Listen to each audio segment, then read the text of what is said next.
لەگەڵ نزیکبوونەوەی وەرزی بەهار و دەرکەوتنی گوڵە ڕەنگاو ڕەنگەکان و سروشتی سەوز لە سلێمانیدا مەشتەلێکی گەورە کرایەوە کە 5 ملیۆن گوڵی لەخۆ گرتووە و لەگەڵ کردنەوەی مەشتەلەکەدا هاوڵاتیانی شاری سلێمانی بە جۆش و خرۆشەوە ڕوویان لە مەشتەلەکە کرد و بە گرنگیان زانی مەشتەلێکی گەورە هەبێت لە شاری سلێمانیدا کە پڕ بێت لە جۆرە جیاوازەکانی گوڵ و گوڵزار.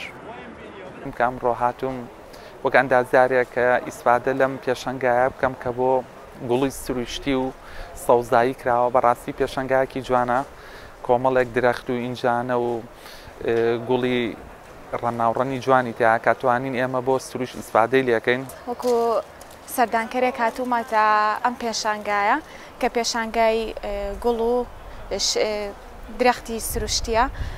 بە تایبەتی لەم وەرزەیە شتێکی جوانە کە ئاوا پێشانگای ئاوا هەبێت، هیوادارم بەردەوام بێت و داواش لە خەڵکەکەم کە زۆر گرنگی بدەن بە سەوزایی و گوڵ و چکە هەم بۆ ژینگەکەمان و هەم بۆ تەندروستیشمان باشە.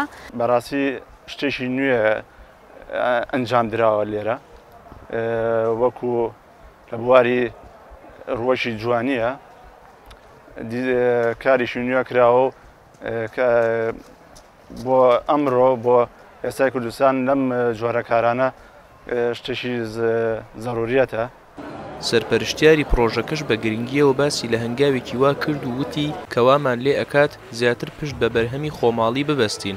گرنگی ئەم پرۆژەیە لە ڕووی ئابووریەوە بۆ سلێمانی بۆ هەرێمی کوردستان لەوەدایە کە چیتر پێویستمان بۆ نەبێت زۆر پارەیەکی زۆری دراوی بە دەگمەن چێتە دەرەوە بۆ کڕینی گوڵ و نەمام و دار، چونکە سپاس بۆخوان لەم پرۆژەیە زۆربەی زۆری بەرهەمەکانمان هەمووی بەرهەمێکە کە تەنها تۆوەکانی لێدەرەوە کەراوە.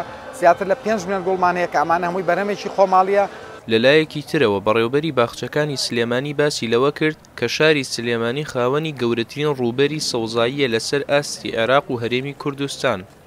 سەوزایی شاری سلێمانی گەورەترین سەوزاییە لە عێراق و لە کوردستانە کە توانیمانە ئێمە سەوزاییەکی زۆری بەرفراوان لە شاری سلێمانیا دروستکەین و ئەم مەشتەلانەش یەکێک لەو خەسڵەتانەوەیە کە خەڵک تەرجیع بێ نەمامەکڕێ گوڵەکڕێ و نرخەکانیشی زۆر ئەرزانە.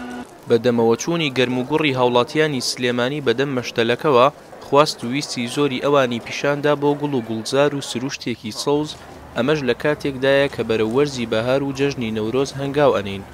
ڕێباز مەجید، دەنگی ئەمریکا، سلێمانی.